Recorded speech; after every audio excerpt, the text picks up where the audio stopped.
These teenage sisters believe they're haunted by a poltergeist. I was going to ask the same question as I asked earlier. How many voices are there? 600. 600 the voices. I know the joke. How many really are there, Margaret? I think so far we've had 10 3. sensible voices, but the rest of the names are absolute rubbish. Morning,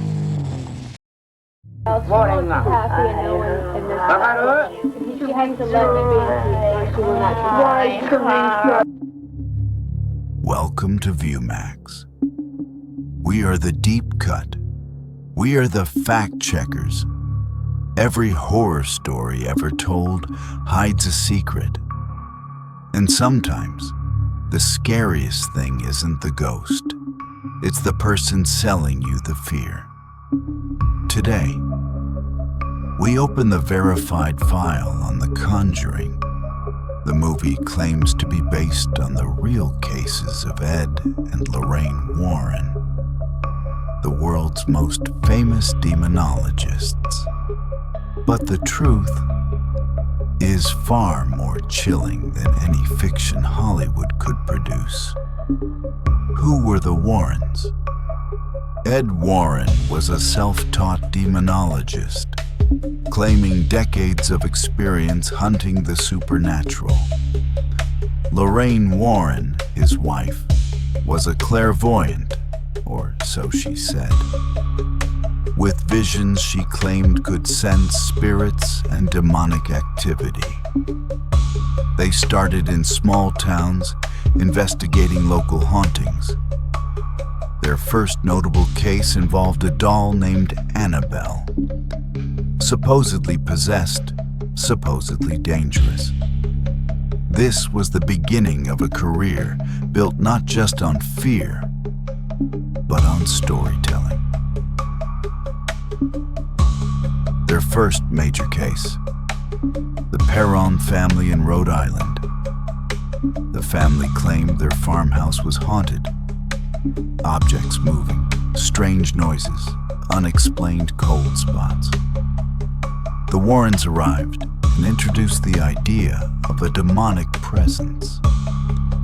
A seance was performed, escalating fear rather than calming it.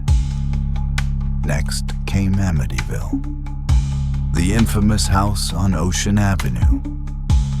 This time, the case was later proven to be fabricated, a story written by the alleged victim and an author over wine.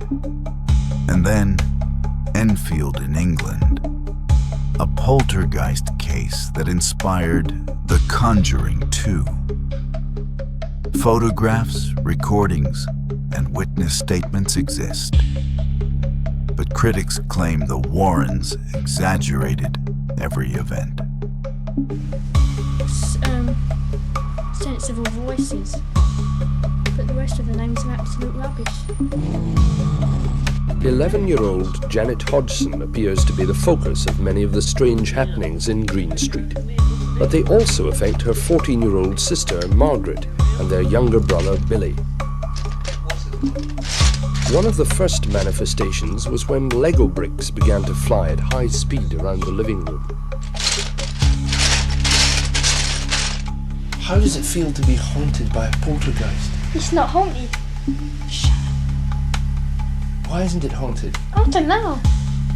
Does it frighten you, the things that happen here? Oh, Well, it did first, but now I've got more used to it, and you learn to accept the things that happen. it's slang covered it, Mum. My idiot Mum. Slang a bookshelf at Margaret. Have you tried telling it to go away? Yes, Yeah, many no, times. nothing. And what does it reply? No, it won't. It's staying another 16. The local police could find no explanation for the knocking either. They were even more baffled when two of their beat constables reported seeing an armchair levitate across the Hodgsons' living room. It came off the floor, or nearly a ½ inch, I should say, and I saw it slide off to the right, about 3.5 to 4 feet before it came to rest. I checked to see whether or not it could possibly have slid along the floor. I placed a marble on the floor to see whether or not the marble would go in the same direction as the chair did, and it didn't roll at all. I checked for wires under the cushion of the chair, and I could find no explanation at all. By the late 1970s, the Warrens had built an empire. Lectures, books, a small museum filled with alleged haunted objects, including the infamous Annabelle doll. Their brand was fear itself. They became media celebrities, turning every investigation into a potential blockbuster. Every haunting, every demon was a marketing opportunity. Skeptics were never far behind. Experts called the Warrens performers, exaggerators, even con artists. The Amityville case alone discredited much of their credibility. And Perron family accounts suggest the Warrens sometimes made things worse. Many argue the hauntings were amplified. For media, for money, for fame.